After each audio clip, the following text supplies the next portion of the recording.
Welcome to all of you. मैं Chandan Bhaskar, quant educator, 10+ year teaching experience in reputed institute, that is Mahindraj, BSc Academy and Career Power. Today I will discuss some important previous year question, that is inequality under subsection quadratic equation, and after that data interpretation and some important question from previous year. जहाँ दोस्तों सबसे पहले आज हम लोग inequality के बारे में चर्चा करेंगे और इनइक्वलिटी में हमारा एक सबसेक्शन है क्वाड्रेटिक इक्वेशन का। तो सबसे पहले देखते हैं क्वाड्रेटिक इक्वेशन की क्या फॉर्मेट होती है। क्वाड्रेटिक इक्वेशन की क्या फॉर्मेट होती है, तो देखो फॉर्मेट क्या है, ax square plus minus B X plus minus C equal to zero. ax square plus minus B X plus minus C equal to zero. तो ये जो आप देख पा रहे हैं ये आपके क्वेश्चन की साइन होगी, ये आपके क्वेश्चन की साइन होगी। यदि आपको इनइक्वलिटी को फास्ट बनाना है तो आपको सबसे पहले कन्वर्जन ऑफ साइन आना चाहिए। आपको सबसे पहले कन्वर्जन ऑफ साइन आना चाहिए। Conversion of sign in the sense, यदि क्वेश्चन में आपका प्लस प्लस दे रखा है, यदि आपके इक्वेशन में प्लस प्लस दे रखे हैं तो उसके जो रूट बदलेंगे वो किस में बदलेंगे, तो माइनस माइनस में बदलेंगे। उसके जो रूट बदलेंगे वो किस में बदलेंगे, माइनस माइनस में बदलेंगे।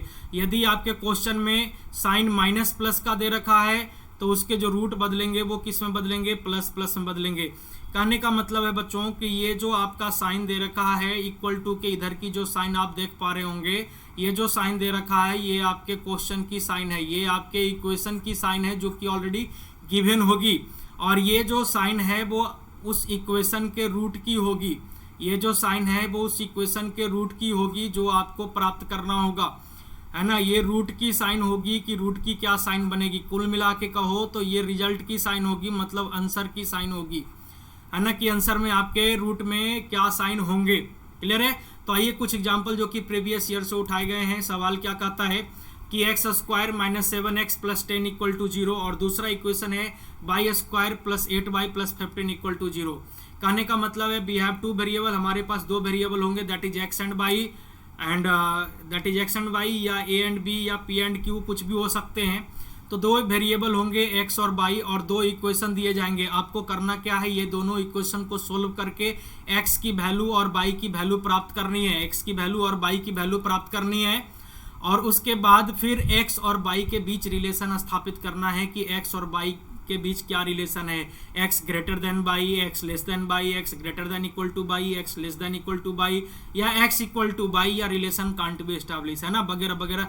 इस तरह के ऑप्शन आपको दिए जाएंगे। जैसे आप देख पा रहे होंगे कि आपके पास ऑप्शन है X less than Y, X less than equal to Y, है ना, less than equal to Y, X greater than Y, X greater than equal to Y, या एक्स इक्वल टू वाई, या relation can't be establish. Relation can't be establish, relation कब स्थापित नहीं होगा, ध्यान समझो। रिलेशन कांट बी स्टैब्लिश कहने का मतलब है ये सिचुएशन कब आ सकता है आपके पास, रिलेशन कांट बी स्टैब्लिश ये सिचुएशन कब आएगा, जब आप एक बार कह रहे होंगे कि एक्स ग्रेटर देन वाई, और उसी सवाल में एक बार आप कह रहे होंगे कि एक्स लेस देन वाई, मतलब अपोजिट रिलेशन बन रहा है। एक बार एक्स ग्रेटर देन वाई है और एक बार एक्स लेस देन बाई है, मतलब अपोजिट साइन रिलेशन स्थापित नहीं होगा, रिलेशन कांट बी स्थापित। जैसे ही आप अपोजिट साइन की कॉम्बिनेशन देखो वहां पे रिलेशन स्थापित नहीं होगा। आंसर डायरेक्ट वहां पे option number 5 in the sense can't be determined, relation can't be establish हो जाएगा। कब, जब आपके बीच एक्स और वाई के बीच अपोजिट साइन की कॉम्बिनेशन होगी। चलिए आइए देखते हैं पहला सवाल हम लोगों का क्या कहता है। पहला सवाल है कि X square minus 7x plus 10। अभी एक बार कॉन्सेप्चुअली देखते हैं, फिर इसकी जुगाड़ देख लेंगे कि क्या शॉर्टकट हो सकता है, पलक झपकते उत्तर होगा। तो देखो सबसे पहले तो हम लोग करेंगे क्या, कि इस 10 का वैसा दो फैक्टर देखते हैं। इस 10 का वैसा दो फैक्टर देखते हैं कि जिसको जोड़ने घटाने पे 7 आ जाए और मल्टीप्लाई करने पर पुनः 10 आ जाए, है ना। इस 10 का वैसा दो फैक्टर देखते हैं कि जिसको ऐड और सब्ट्रैक्ट करने पर पुनः 7 आ जाए और मल्टीप्लाई करने पर 10 आ जाए। अभी साइन पे ध्यान मत देना। तो अब देखो 10 का वैसा कौन सा दो फैक्टर होगा, एक तो आपका 5 होगा और एक आपका क्या होगा, 2 होगा। अब मल्टीप्लाई करते हैं, 5 और 2 को मल्टीप्लाई करते हैं, 5 2 जा 10 होता है और 5 2 ऐड करते हैं तो 7 भी आ जाते हैं। अब साइन पे ध्यान दो, अब देखो क्वेश्चन में जो साइन आपका गिवन है वो माइनस और प्लस है। क्वेश्चन में जो साइन आपका गिवन है वो माइनस और प्लस है, और हम जानते हैं कि जब साइन, यहाँ देखना, जब साइन माइनस प्लस होता है, जब क्वेश्चन की साइन माइनस प्लस होती है तो उसकी कन्वर्जन किस में होती है, प्लस प्लस में। यानी x की जो रूट होगी वो क्या होगी, 5 और क्या होगा, 2 होगा।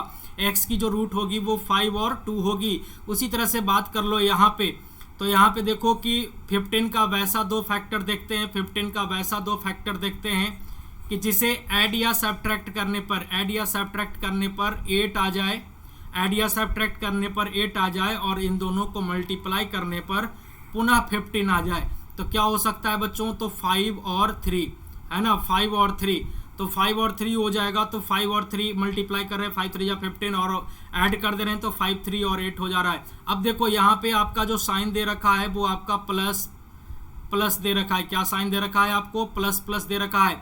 और we know that plus plus convert होता है, प्लस प्लस जो कन्वर्ट होता है वो किस में कन्वर्ट होता है, प्लस प्लस जो आप देख पा रहे हैं कि प्लस प्लस जो कन्वर्ट होता है वो किस में होता है, माइनस माइनस में। यानी बाई की जो रूट होगी, बाई की जो रूट होगी वो माइनस का 5 और माइनस का 3 होगा। बाई की जो रूट होगी वो माइनस का 5 और माइनस का 3 होगा। अब देखो कंपेयर करना है, अब कंपेयर करना है तो कैसे कंपेयर करेंगे, तो देखो x की जो दोनों वैल्यू है वो पॉजिटिव है, x की दोनों वैल्यू पॉजिटिव है और y की दोनों वैल्यू क्या है, निगेटिव है।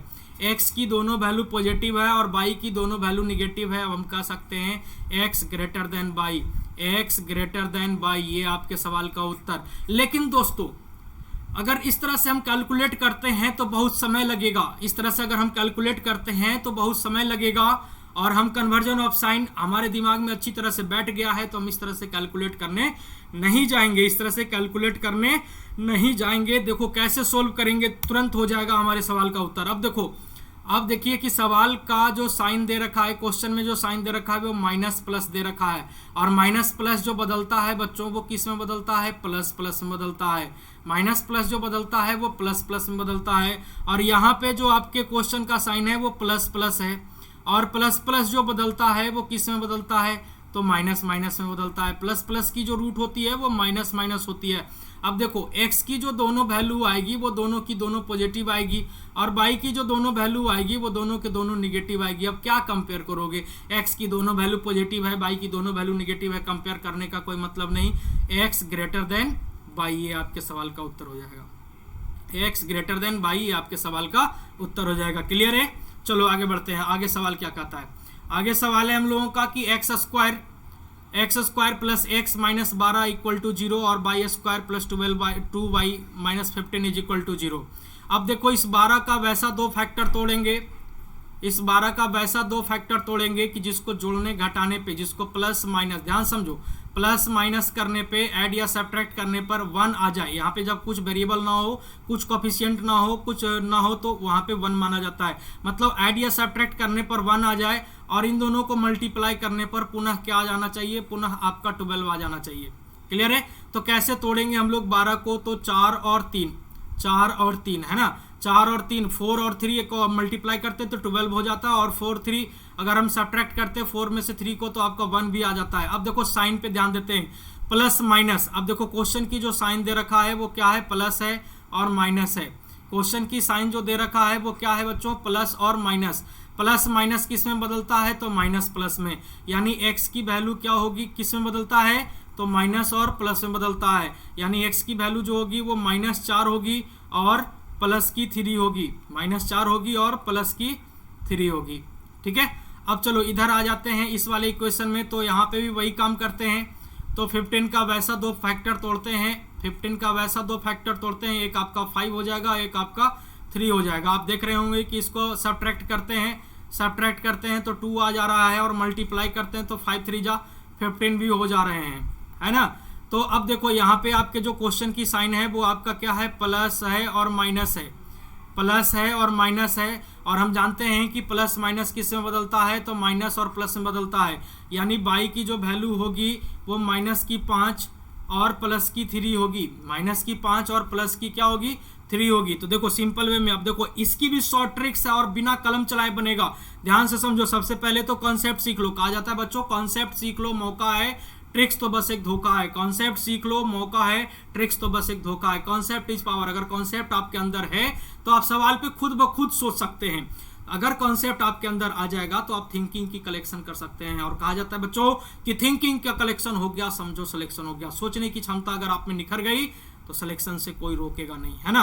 अब देखो कैसे कंपेयर करेंगे। एक्स की वैल्यू यहाँ पे देखो -4 है और वाई की वैल्यू यहाँ पे -5 है।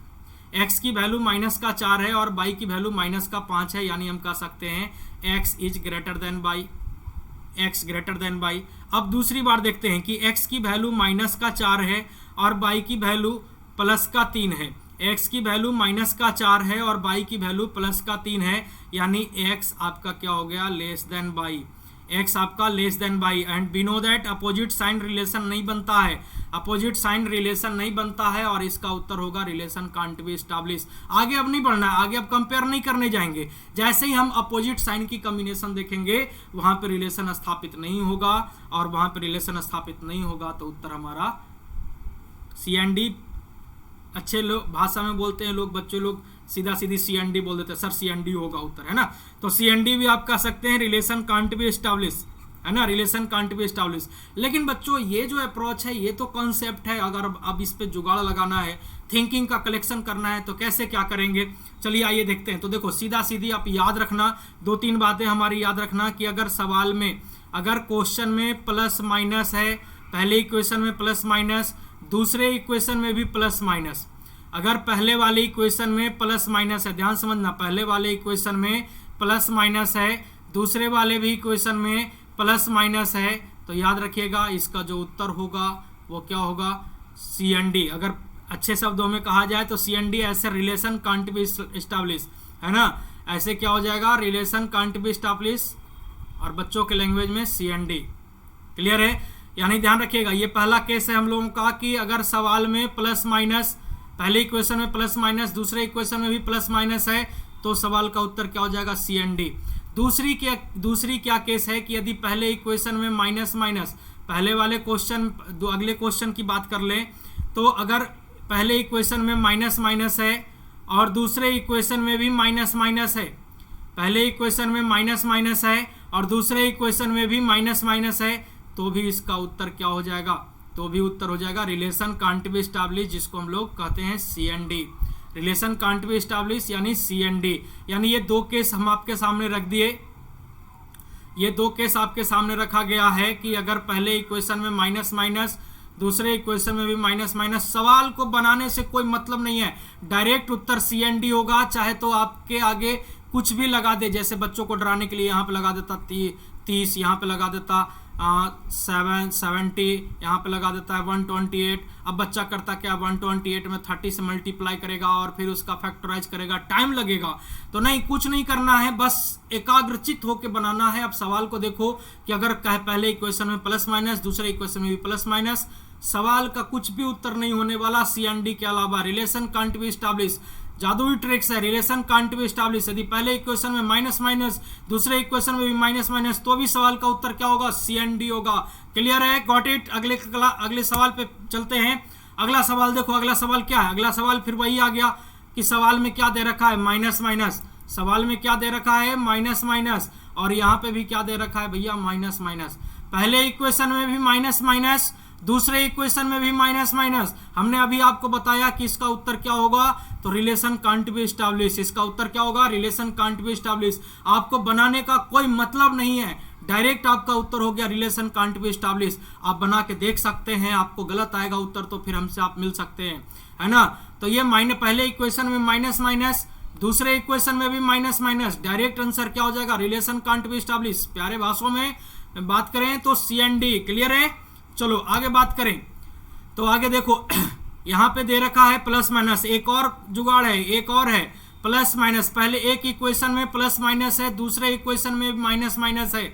अगर पहले इक्वेशन में प्लस माइनस, दूसरे इक्वेशन में माइनस माइनस, जरूरी नहीं कि पहले प्लस माइनस हो। अगर ये रिलेशन, अगर ये साइन की कॉम्बिनेशन है कि एक इक्वेशन में प्लस माइनस है और दूसरे इक्वेशन में माइनस माइनस है, एक इक्वेशन में प्लस माइनस है और दूसरे इक्वेशन में माइनस माइनस है, तो ये सवाल का भी उत्तर क्या होगा, CND होगा।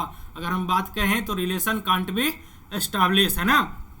तो ये भी सवाल हम बनाने नहीं जाएंगे। आप देख पा रहे होंगे कि प्लस माइनस है और दूसरे इक्वेशन में क्या है, माइनस माइनस है। इन सवाल का भी जो उत्तर होगा वो क्या होगा, relation can't be establish. Relation can't be establish, यदि आपको भरोसा नहीं तो बना के देख लो, रिलेशन कांट बी एस्टैब्लिश। तो ये तीन जो है, ये तीन बॉल आप देख रहे हैं, ये तीन बॉल इजिली वे में चौका जा सकता है, बस आपको ध्यान में रखना होगा, ध्यान में रखना होगा। और इसके लिए हम लोग प्रैक्टिस करेंगे।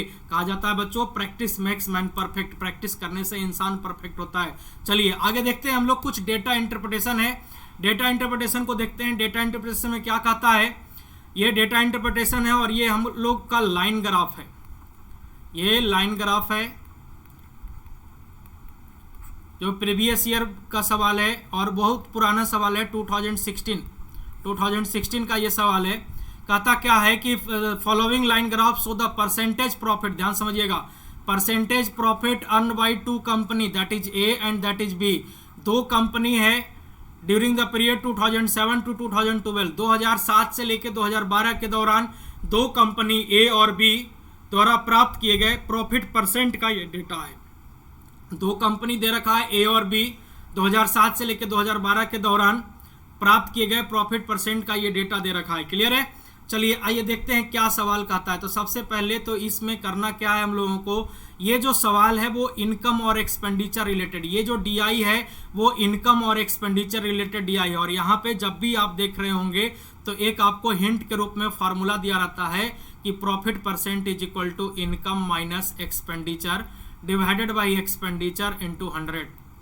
एक आपका फॉर्मूला दिया रहेगा हिंट के रूप में कि profit percent is equal to income minus expenditure divided by expenditure into 100। ये जो फार्मूला है वो आपका टाइम किलिंग फार्मूला है, ये जो फार्मूला है वो आपका टाइम किलिंग फार्मूला है और इसका इस्तेमाल हम लोग नहीं करेंगे। हम लोग को जानना क्या है, जानना बस यही है कि इनकम इज इक्वल टू क्या होता है, expenditure plus profit percent. Income is equal to expenditure plus profit percent. और याद रखेंगे एक्सपेंडिचर जो होता है वो हमेशा कितना होता है, 100% होता है। एक्सपेंडिचर जो होता है वो हमेशा कितना होता है बच्चों, 100% होता है। अगर हम बात करें, अगर इसको आप प्रॉफिट लॉस के बेस पे देखना चाहें तो ये एक्सपेंडिचर 100% होता है, जो कि जस्ट लाइक सीपी के तौर पे काम करेगा। और सीपी में जब हम लोग प्रॉफिट को ऐड कर देते हैं तो वो हमारा इनकम दैट इज एसपी के रूप में काम करता है। यानी अगर हम बात करो कि अगर बोल देते हैं कि 40%, 2007 में कंपनी ए को 40% का लाभ हुआ है, तो 40% इज इक्वल टू 2/5 मतलब 2/5 का लाभ हुआ है। यानी 5 जो है वो इसका इन्वेस्टमेंट है, 5 जो है वो आपका क्या है, एक्सपेंडिचर है। और उसमें ये 2 का क्या कमाया है, तो प्रॉफिट कमाया है। इसमें ये 2 का क्या कमाया है बच्चों, प्रॉफिट कमाया है। अगर हम इसके इनकम की बात करेंगे, तो इनकम कितना हो जाएगा, 5 + 2 कितना हो जाएगा, 7। इनकम की बात करेंगे तो 5 + 2 कितना हो जाएगा, 7 हो जाएगा। क्लियर है? तो ये इसकी बेसिक कॉन्सेप्ट है और इसका इस्तेमाल हम लोग आने वाले सवाल में करेंगे। चलिए आइए पहला सवाल देखते हैं। पहला सवाल क्या कहता है कि if the expenditure of company A and B in 2008 was 60 lakh and 88 lakh respectively. 2008 में कंपनी ए और कंपनी बी का जो व्यय है, एक्सपेंडिचर जो है वो 60 लाख और 88 लाख है। And what was the income of company A and company be together in 2008। तो वर्ष 2008 में कंपनी ए और बी की आय एक साथ क्या थी। तो सबसे पहले तो बात कर लें कि 2008 में, that is this is company and this is company B. Company A 2008 में बात करें तो 2008 में देखो कंपनी ए को जो प्रॉफिट हो रहा है वो 45% का हो रहा है। 45% इज इक्वल टू हम लोग कह सकते हैं 9/20, है ना। अरे 45% देखो, ये चीज़ें हम लोग परसेंटेज में चर्चा करेंगे। 45% इज इक्वल टू 9/20 कैसे होता है। तो आप देख रहे होंगे कि 45% मतलब कह सकते हो 45/100। अब इसको कैलकुलेट करोगे तो 9 × 5 = 45, 20 × 5 = 100, है ना। तो ये सारी चीज़ें हम लोग परसेंटेज में चर्चा करेंगे कि कैसे ये सारी चीज़ें होती है, कैसे बदलता है, क्या कन्वर्जन है। फिलहाल हम लोग ये देखेंगे कि 45% इज इक्वल टू क्या होता है, 9/20। है ना। और कंपनी बी को देखो, कंपनी बी का जो लाभ है वो 37.5% है। कंपनी बी का जो लाभ है वो 37.5% का है, 37.5%। We know that 12.5% is equal to क्या होता है 1/8, 1/8 and 37.5%, 37.5% this is 3 multiple, 3 times of 12.5 that is 3/8, है ना, ये 3/8 हो गया। अभी जस्ट हम लोग चर्चा कर रहे थे कि ये जो डिनोमिनेटर होता है, ये डिनोमिनेटर उसका एक्सपेंडिचर होता है, डिनोमिनेटर उसका एक्सपेंडिचर होता है और ये प्रॉफिट के रूप में काम करता है। डिनोमिनेटर जो होता है वो आपका क्या होता है, एक्सपेंडिचर होता है, और ये जो न्यूमरेटर होगा यहाँ पे ये प्रॉफिट के रूप में काम करेगा। अब यहाँ पे देखो, कहने का मतलब है कि नियत और नियति साफ होना चाहिए, है ना। नियत का तुलना हम लोग नियत से करेंगे, ध्यान समझिएगा, हमारी जो लैंग्वेज है वो नियत का तुलना हम लोग नियत से करेंगे। अब देखो, किताब बोल रहा है कि कंपनी ए का जो एक्सपेंडिचर है वो 60 लाख है। क्वेश्चन ने कहा कि 60 लाख है, क्वेश्चन कह रहा है कि एक्सपेंडिचर 60 लाख है, और जबकि हम कह रहे हैं कि एक्सपेंडिचर हमारा कितना है भैया 20 है। क्वेश्चन ने कहा कि एक्सपेंडिचर 60 लाख है और हमने कहा कि एक्सपेंडिचर 20 है। निकालना क्या है भैया, इनकम निकालना है। तो अभी हम बताए थे आपको कि एक्सपेंडिचर में जब प्रॉफिट को ऐड कर देते हैं तो हमारा इनकम आता है, तो इनकम कितना हो जाएगा 29। क्लियर है। वहीं बात कर ले कंपनी बी की, कंपनी बी की बात कर ले तो कंपनी बी का एक्सपेंडिचर 88 लाख है। कंपनी बी का जो एक्सपेंडिचर आप देख रहे हैं वो आपका 88 लाख है ना। और हम देख रहे हैं कि कंपनी बी का जो एक्सपेंडिचर है वो आपका 8 है। कंपनी बी का जो एक्सपेंडिचर है वो आपका क्या है 8 है। अब निकालना क्या है कि कंपनी बी का इनकम बताओ, तो 8 + 3, 8 आपका एक्सपेंडिचर है, 3 की प्रॉफिट है, तो इनकम उसकी कितनी हो जाएगी 11 हो जाएगी। और कंपनी ए और बी दोनों का हमको क्या निकालना था, इनकम निकालना था इकट्ठे, है ना। तब इसको जब हम लोग कैलकुलेट करेंगे तो ये 3 चांस में कट जाएगा, 29 3 जा कितना हो जाएगा 87 लाख, और यहाँ से जब हम इसको कैलकुलेट करेंगे तो ये 11 चांस में कट जाएगा, और 11 × 11 कितना हो जाएगा 121। यानी अगर हम टोटल की अगर हम बात करें, सॉरी ये 27 होगा, अगर हम बात करें टोटल की तो टोटल हो जाएगा आपका 7 और 1 को ऐड करेंगे तो 8, और 12 और 8 कितना हो जाएगा 20। यानी टोटल जो इनकम हो जाएगा वो 208 लाख का हो जाएगा। टोटल जो इनकम हो जाएगा इन दोनों का, कंपनी ए और बी दोनों का, वो 208 लाख का होगा। क्लियर है। चलो आगे बढ़ते हैं। अगला सवाल क्या कहता है, अगला सवाल है कि if the income of company A in 2011 and that of B in 2010 are 24.36 and 18.36 lakh. अब देखो, कंपनी ए और कंपनी बी 2011 में बात कर ले, 2011 में कंपनी ए को, तो 2011 में देखो, 2011 में कंपनी ए को कितने % का लाभ है, तो भैया 50% का लाभ है। कितने % का प्रॉफिट हो रहा है 50% का हो रहा है। 50% मतलब 1/2, यानी 2 उसका क्या है, 2 उसका एक्सपेंडिचर है। अभी जस्ट चर्चा किए, 2 एक्सपेंडिचर है और 1 आपका क्या है प्रॉफिट है ना। 2 एक्सपेंडिचर है, 1 प्रॉफिट है। अगर हम इनकम की बात कर लें तो इनकम इसकी कितनी हो जाएगी, इनकम हो जाएगी 3। क्लियर है। और बात कर लें कि 2010 में कंपनी बी की बात कर लें, 2010 में कंपनी बी की बात कर ले तो आप देख पा रहे होंगे कि 2010 में कंपनी बी का जो प्रॉफिट है वो कितना है 50% का है। यहाँ भी वही सेम केस है, 50%, that is 1/2, that is 1/2, 2 is expenditure, 2 is expenditure and 1 is profit, 1 is profit and that is income. Income equal to क्या हो जाएगा 2 और +1 यानी कितना हो जाएगा 3। अब देखो, अब यहाँ पे बोला है कि 2011 और 2010 में कंपनी ए और बी की आय मतलब हो गया इनकम। इनकम जो है देखो, किताब बोला है कि 2011 में कंपनी ए का जो इनकम है वो 24.36 लाख है, 24.36। आप देखो, किताब बोला कि 24.36 लाख है और हमने कहा कि इनकम कितना है, इनकम कितना है तो 3। नियत की तुलना नियत से, किताब की नियत मान 24.3 है, क्वेश्चन की नियत मान 24.36 है और हमारी नियत मान 3 है। हमें निकालना है एक्सपेंडिचर। एक्सपेंडिचर कितना हो जाएगा, तो एक्सपेंडिचर कितना है 2।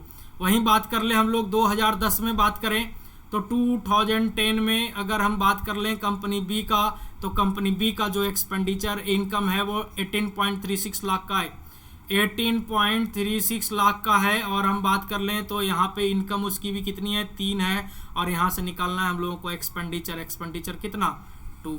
क्लियर है। अब कैलकुलेट करेंगे यहाँ से तो आप देखेंगे ये हो जाएगा आपका 8.12 चांस में ये कट जाएगा। और इसको अगर हम लोग कैलकुलेट करें तो 6.12 चांस में कट जाएगा। अगर हम बात करें तो ये हो जाएगा 16.24 एंड यहाँ पे हो जाएगा आपका 12.24। अगर हम बात करें तो टोटल आपका हो जाएगा, टोटल जो हो जाएगा वो आपका क्या हो जाएगा 28.48 लाख। यानी दोनों का जो एक्सपेंडिचर है वो कुल मिला के कितना है, तो 28.48 लाख है। और ये ऑप्शन नंबर डी आपके सवाल का उत्तर। क्लियर है। चलो आगे बढ़ते हैं। अगला सवाल क्या कहता है कि if income of company A and B 2011 were equal, 2011 में कंपनी ए और कंपनी बी का जो एक्सपेंडिचर है वो इनकम जो है वो आपका सेम है। तो देखो अगर इनकम बराबर हो, यदि इनकम बराबर बोल दिया, बोला क्या कि 2011 में कंपनी ए और कंपनी बी इन दोनों का जो इनकम है वो आपका क्या है, इक्वल है। तो 2011 में अगर हम बात करें कंपनी ए को, तो कंपनी ए को कितने परसेंट का लाभ है, 50% का। हमने क्या कहा कि इनकम क्या होता है, एक्सपेंडिचर प्लस प्रॉफिट परसेंट, और एक्सपेंडिचर आपका हमेशा 100% होता है। और इसमें जब हम लोग प्रॉफिट परसेंट को जोड़ देते हैं तो वो हमारा इनकम होता है। तो एक्सपेंडिचर 100% और 50% का प्रॉफिट है तो इनकम हो जाएगा 150%। एंड उसी तरह से बात कर ले कंपनी बी की, तो कंपनी बी की जो प्रॉफिट है वो 60% है, तो कंपनी बी का जो टोटल इनकम हो जाएगा वो 160% का हो जाएगा। ये दोनों इक्वल है। तो जब इनकम बराबर हो और आपको एक्सपेंडिचर की रेशियो मांगे, किसकी रेशियो मांगे, एक्सपेंडिचर की रेशियो मांगे, तो हम लोग क्या करते हैं, इनवर्स रेशियो निकालते हैं। क्या निकालते हैं, इनवर्स रेशियो निकालते हैं, व्युत्क्रम कर्मानुपात। और इनवर्स रेशियो निकालने का तरीका है या तो आप एलसीएम लेके निकालो या तो छुपा के निकालो। कहने का मतलब है कि अगर हम एक पल के लिए इसको हाइड कर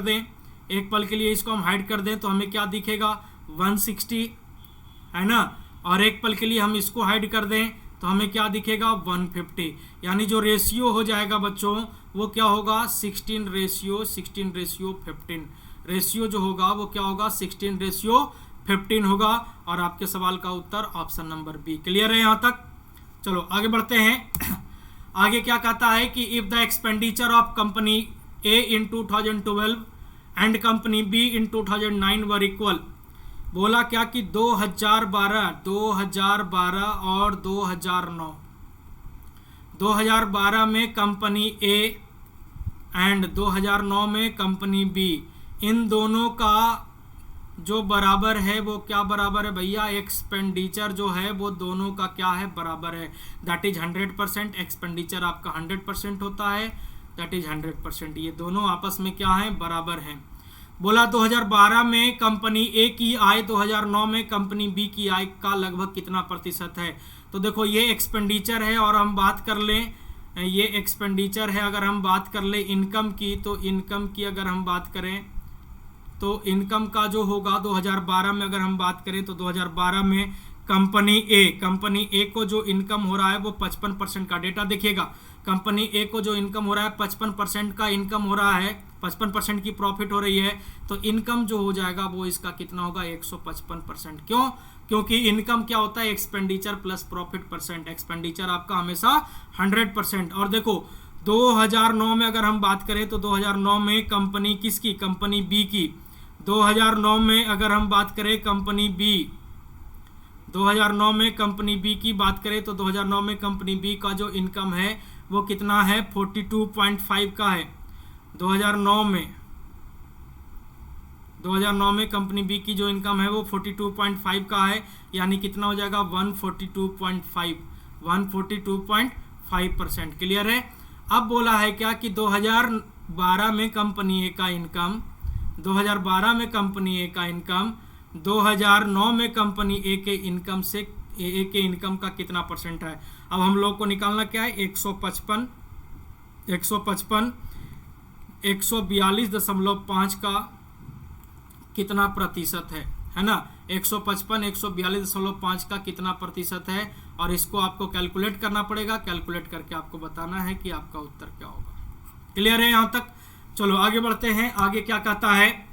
आगे सवाल है कि in 2007 expenditure of company A and B are same. 2007 में कंपनी ए और बी दोनों का जो एक्सपेंडिचर है वो आपका क्या है? सेम है। ध्यान समझो, 2007 में कंपनी ए और कंपनी बी दोनों का एक्सपेंडिचर सेम है ना। Then find the respective ratio between amount of profit, ध्यान दीजिएगा, amount of profit earned by company A and company B in same year. देखो यहाँ पे क्या बोला है कि 2007 में कंपनी ए और बी का जो एक्सपेंडिचर मतलब व्यय जो है वो बराबर है, तो उसी वर्ष दोनों कंपनी द्वारा अर्जित लाभ की राशि में क्या अनुपात है? भैया देखो, पूरे सवाल में कहीं पे पैसे की बात नहीं किया।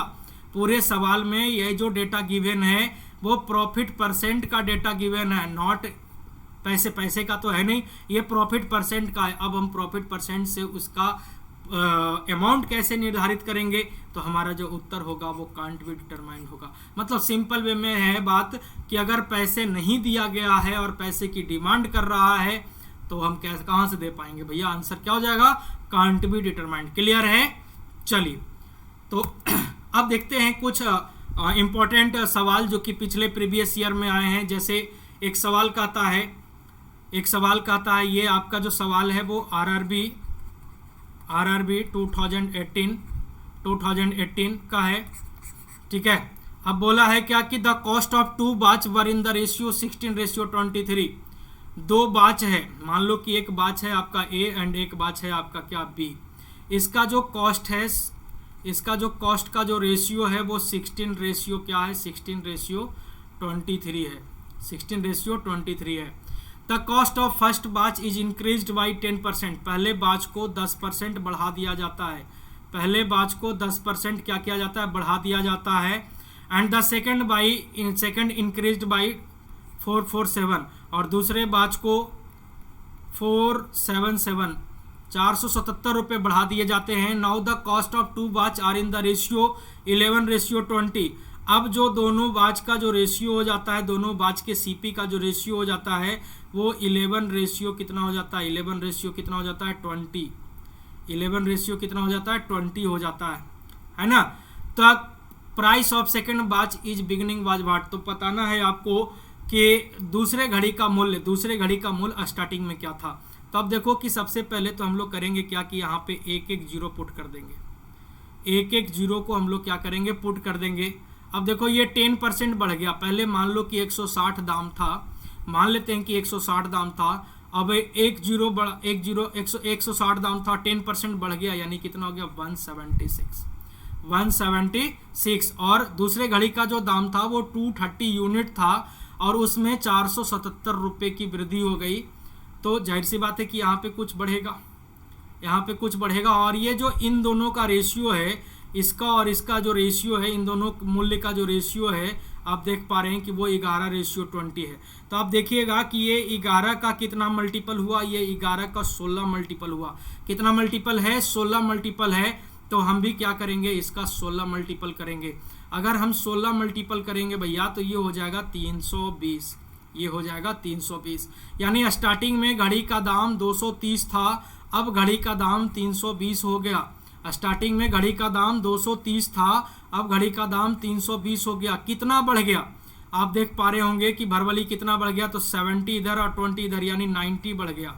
कितना बढ़ गया भैया? 90 बढ़ गया। अब देखो क्वेश्चन बोल रहा है कि 477 रुपये बढ़े हैं। क्वेश्चन बोल रहा है कि 477 बढ़े हैं, जबकि हम देख पा रहे हैं कि कितना बढ़ा है? 90 बढ़ा है। जबकि हम देख पा रहे हैं कि कितना बढ़ा है भैया? 90 बढ़ा है।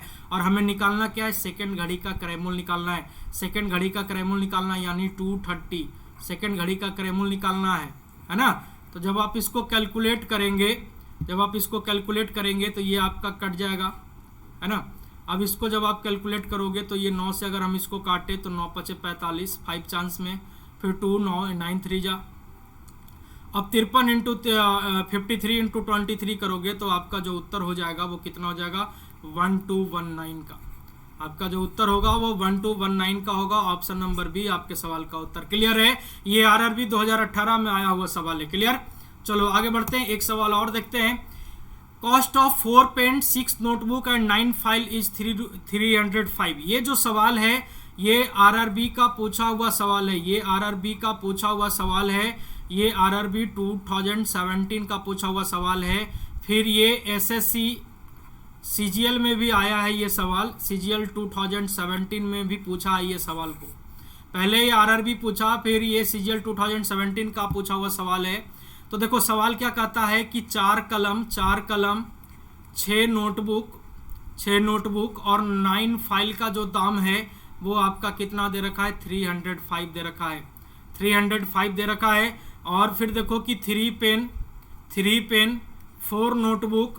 4 नोटबुक और 2 फाइल का जो दाम दे रखा है वो आपको दे रखा है 145 दे रखा है।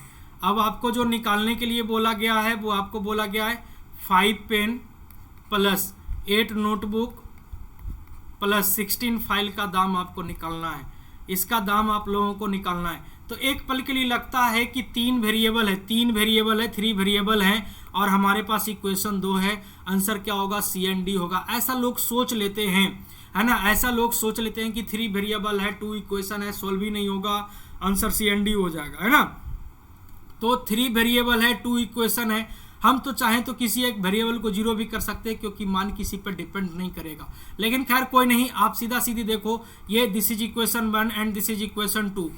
अब आप थोड़ा सा गौर करना कि इक्वेशन 1 में अगर हम 2 से मल्टीप्लाई करते हैं, इक्वेशन 1 में अगर हम 2 से मल्टीप्लाई करते हैं और फिर इक्वेशन 2 को माइनस करते हैं तो क्या हमारी चीज़ें आ सकती है। तो आप देख रहे होंगे कि 4 पेन है, इसमें 2 से मल्टीप्लाई किए तो ये 8 पेन हो गया। अब 8 पेन से 3 पेन को माइनस कर देते हैं तो 5 पेन आ जा रहा है, सेटिस्फाइड कर जा रहा है। ये 6 नोटबुक है, इसको 2 से मल्टीप्लाई करते हैं 12 नोटबुक। अब इसको 2 से मल्टीप्लाई करते हैं 12 नोटबुक और फिर 4 नोटबुक को माइनस करते हैं तो ये 8 नोटबुक, मतलब सेटिस्फाइड कर रहा है। यानी सीधा सीधी हम करेंगे क्या कि इक्वेशन 1 में 2 से मल्टीप्लाई करके इक्वेशन 2 को घटा देंगे। यानी दैट इज, अगर हम बात करें फाइनली उत्तर का तो क्या हो जाएगा, 305 इंटू 2 और माइनस 1 सेकेंड, ये 154 नहीं 145 है,